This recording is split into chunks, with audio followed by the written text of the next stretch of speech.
Hello, I'm Jane Winter, and it is my great pleasure to host this segment of the Marin Women's Hall of Fame show.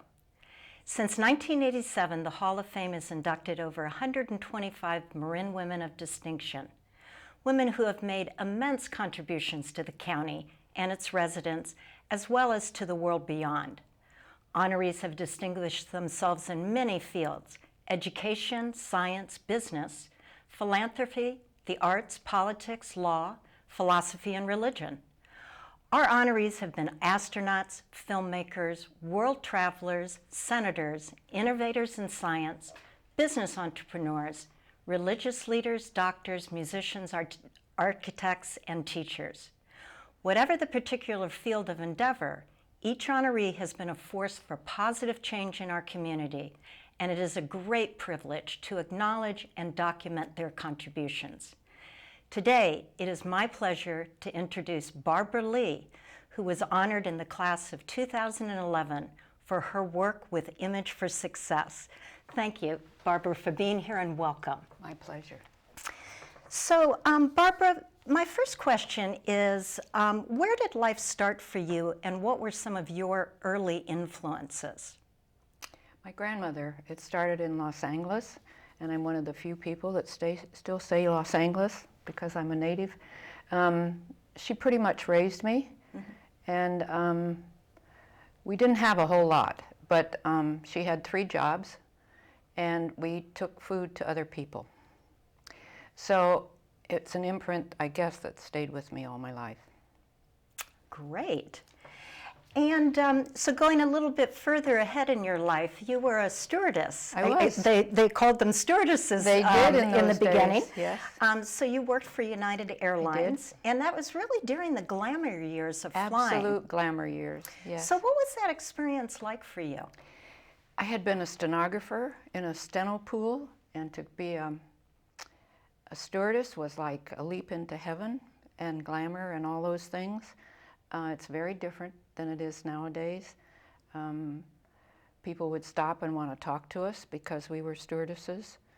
I think one of the greatest things was that I had never traveled much. I'd never been on an airplane before I got the job. And I had to overcome a bit of fear. I'm still not great when it moves too much on an airplane. But when you're working a trip, to be concerned about the people in the airplane, you forget about yourself. It was one of the highlights of my life, absolute highlight. How long did you fly? Just 3 years. Took me that long to find a husband. There were more successful women before me. Flying did have that reputation at one point. It did. And when in those days you couldn't work once you got married. And God forbid you were pregnant, you know, then you couldn't work. So things have changed a lot. Right. But you found it to be a good career for a young woman. It was a wonderful, wonderful job. The travel, the meeting of people, the learning how to handle people in all sorts of circumstances. I look back on it now as one of the highlights of my life. Great. So you became involved with the Canal Alliance in San Rafael. Canal Ministry. The Canal Ministry, okay. And it was around the time that the boat people were coming from the Far East. And I wonder if you could just maybe tell us a little bit about that experience and also working in that community, which is such a vibrant community of color. Rich, yes. Well, the canal at one time, some of the loveliest homes are down in the canal. So it was a big transition when the boat people started coming from Vietnam and Cambodia and those places. And the couple of Episcopal priests decided to establish a ministry down there, not a church, go down and see what the people needed and fulfill a need. And I was going to St. John's Episcopal Church at the time, and they needed a representative down there, so I volunteered. And I started out as an ESL teacher. I had no training, did it from magazines. And so I got into a couple of the homes of the Vietnamese people and could sort of observe the culture. Again, it was wonderful because in their culture, a teacher is elevated far up the scale. They bow when you come in the room, which was lovely. Wouldn't that be nice if that was done in the United States? Yes, or your children did that. Anyway, so I went, when the ministry came down there and started their program, I went with them and was on the board. But the people were to hear the stories of the boat people and then to hear the stories of the immigrants from the Latin American countries, the middle, Central American and so forth. I don't know how you couldn't be moved. There's, for the most part, some of the most brave people I've ever met in my life. Was there one immigrant in particular that stands out for you? No, I think their stories are pretty general of what they had to do to get here. And so when I see the men standing on the corners and hear people make not such nice remarks about that, those people are trying to work and they're trying to feed their people back home. And I have great admiration for them. Lovely. So you had children. I have 7 children. You have 7 children. 7 children. Okay. And after your children got a little bit older and were more independent, you really relaunched yourself professionally. And you became an antique store proprietor, and also you went back to college. So I wonder if you could tell us a little bit about what your thinking was about that change and really how it all came about. I had a very supportive husband who allowed me to and helped me to do these things. I have to give him credit for that. I only had a year and a half of college, and Indian Valley opened, and we lived in Lucas Valley, so it was a wonderful opportunity to go to school. So that happened, and then I always loved antiques, and I got a chance to open a store in San Anselmo, one of the first 2 antique stores out there. And that was fascinating. The children were into it, you know, they helped. The youngest one was maybe 2.5 or 3, and I had a lovely teenage girl who babysat with the children, or my husband would come home if I had to be there. So I got a taste of being in the business. I think now as I'm talking, I probably saw my grandmother doing this kind of thing, not just staying home. Unconsciously picked this up. And not that I didn't love my children and love being a wife and mother, but there was something more out there. And so that's how it started. And did you enjoy the entrepreneur experience? I did. I loved it. I loved it. I still do. I'm better being sort of the entrepreneur than the one that's being hired. Like to be in charge. I do. Okay. So tell us about Image for Success. You know, I know that Image for Success has secured 2-week wardrobes for over 8,000 men, women, and children who need help with It isn't 8,000. I'm sorry. That figure is more like 6,000. 6,000, okay. Still a lot of people. It's a lot of people. So how did that venture come about, and you know, how were you able to actually collect all of those clothes? Well, maybe I need to go back a little ways. Okay. When I worked at the canal, clothing, food, and housing are the 3 main things you have to exist. And I worked down in the canal almost 12 years, volunteered down there. And I was looking for something else to do and heard this idea of providing clothing. It was not unique with me. There were some other people, some women in the United States doing this very thing. But it wasn't here. And I knew there was a need, and I knew there were lots of clothes in Marin County. That was not a problem. And I contacted a woman who I thought maybe I could work with her. She was in the city, and I could do a branch, and she wasn't willing to do that. So I thought, well, I had done a needs assessment for her because she felt Marin was so rich that there weren't any needy people, and there was that big foundation that just gave out money. So I did a needs assessment, and through a wonderful woman named Mary Donovan at Marin Employment Connection, Cole called her and asked her if I could meet her. And she said yes, and I said, I have this idea. And so I explained to her what I thought maybe I could do. Start. And she said, can you start right away? We have 40 women waiting. This was the time that Bill Clinton had pushed through the Welfare to Work Act. So it was in the newspaper. Timing is everything. I couldn't do it now. It wouldn't work. But then it was on everybody's minds. They wanted everybody to go back to work. There were jobs. So that's how I got started. And I remember going to bed that night thinking, I do not want to start a nonprofit. And I got up in the morning and I thought, oh, what the heck, we'll try it. And I've never done it alone. There have been people all the way along like Mary Donovan and other people who have helped me.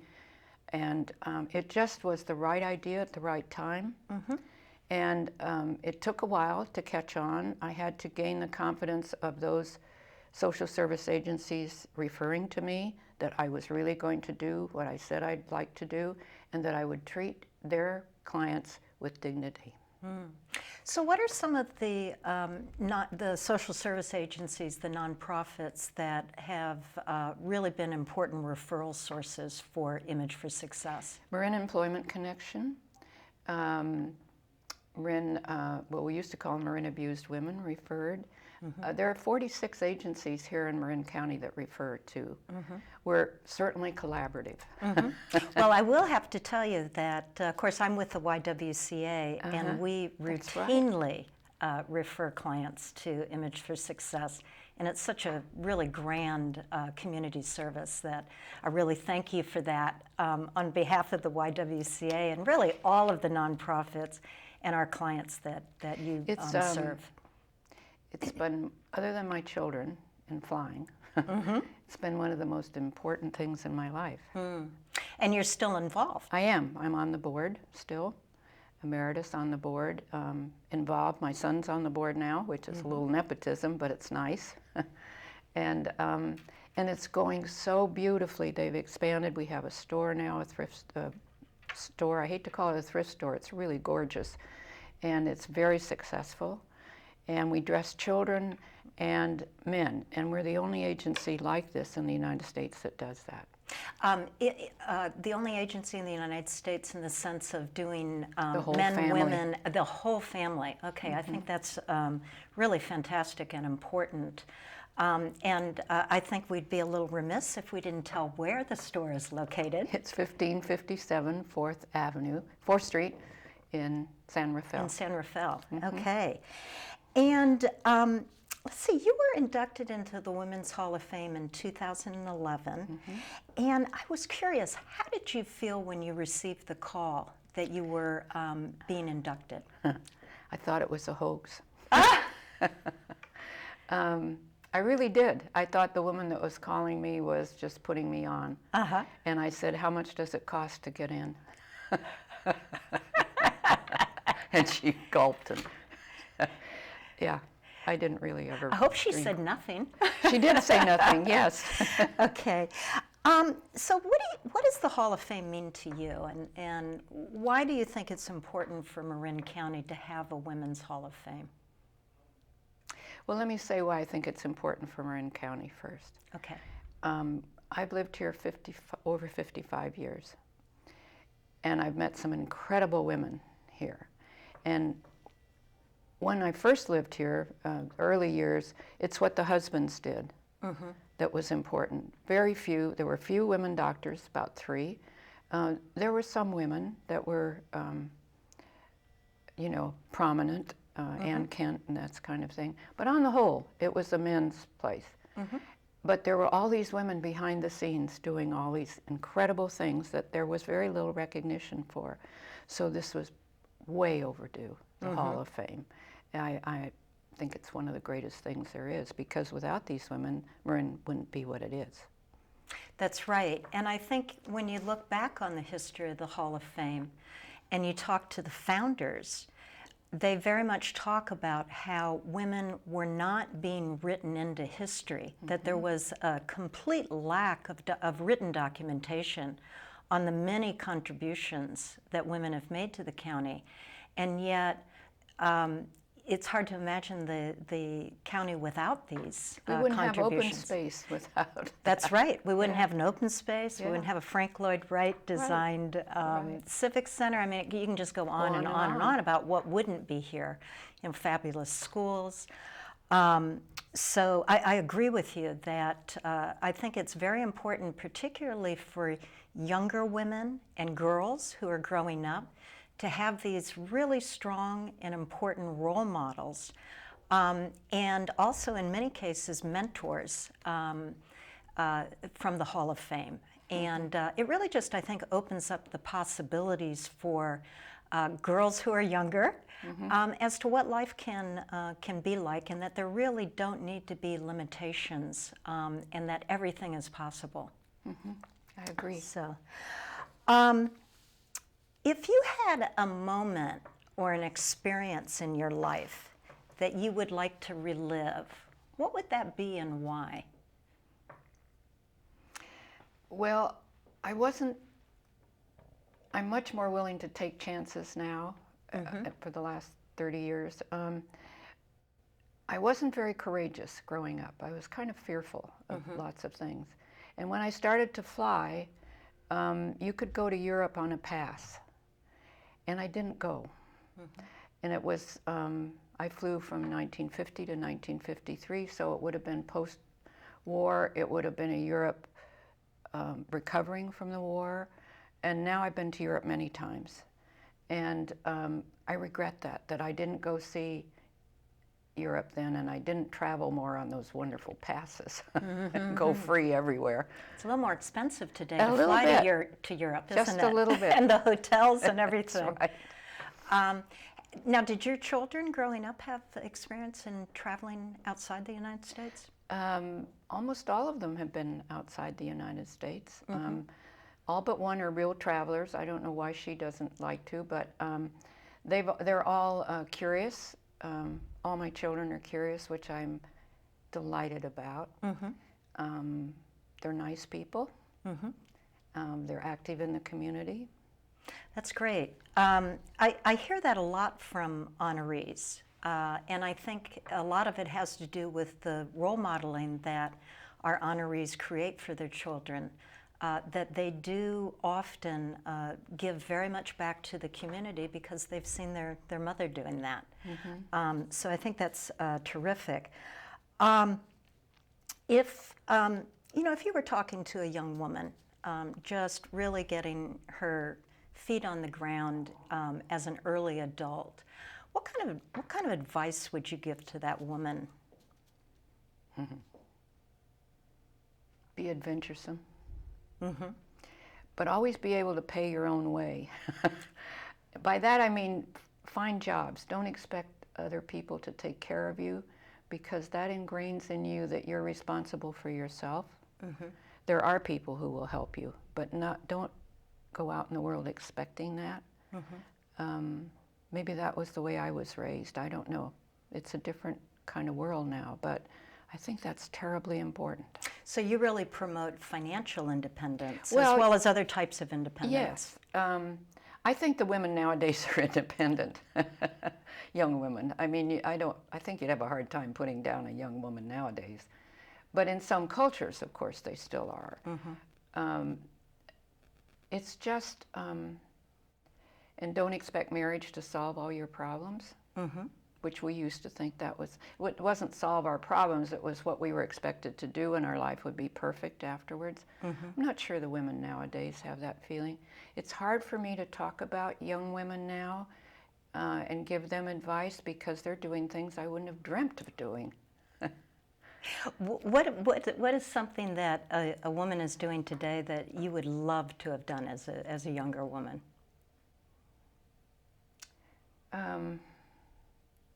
I think travel around more. Like I have this young friend, she went all over the world in 6 months with a backpack on her back and one pair of pants. I haven't gotten over that yet.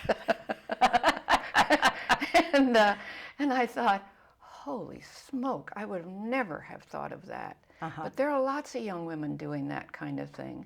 And also going into vocations and so forth that would never have been open to us or to me. You know, we would never be a nurse, a secretary, a school teacher was about where it was. Yeah, exactly. And really, as a stewardess, you were a bit of a pioneer. We were. Because it was so early in the It flying was very world. early. Yes. Yeah. Yeah. To travel around. You know, to be able to travel and not be thought of kind of a woman. You could do it when you were flying. I mean, that was acceptable. Absolutely. Great, great. So tell us, Barbara, a little bit about what you're up to these days. Well, I still have a very full life. 3 of my children live here, 3 grandchildren, and I belong to 3 wonderful groups. One is the former United Stewardesses, Clipped Wings. They're a wonderful group of women. And we work with, trying to think of it now, Special Olympics. And then the other is Marin Charitable Association, which gives grants to young children, young teenagers. And I'm on the grants committee with that, and I love that. And then I am working still with Image for Success. And I go to the OLLI program at Dominican, which is a great part of my life. That's right, the Osher Lifelong Learning Institute Oh, I at recommend that Dominican. to everybody. It's a fabulous program. Fabulous, fabulous program. I think it's great how universities now are really trying to engage older people, particularly those in their retirement years, to really stay intellectually engaged with the world. And OLLI is a fantastic example of that. I think I started about 4.5 or 5 years ago, and there were about 350 or 400 of us now. And due to the director, Kathleen Kennedy, Henderson. Yeah. Kathy Henderson. Yeah.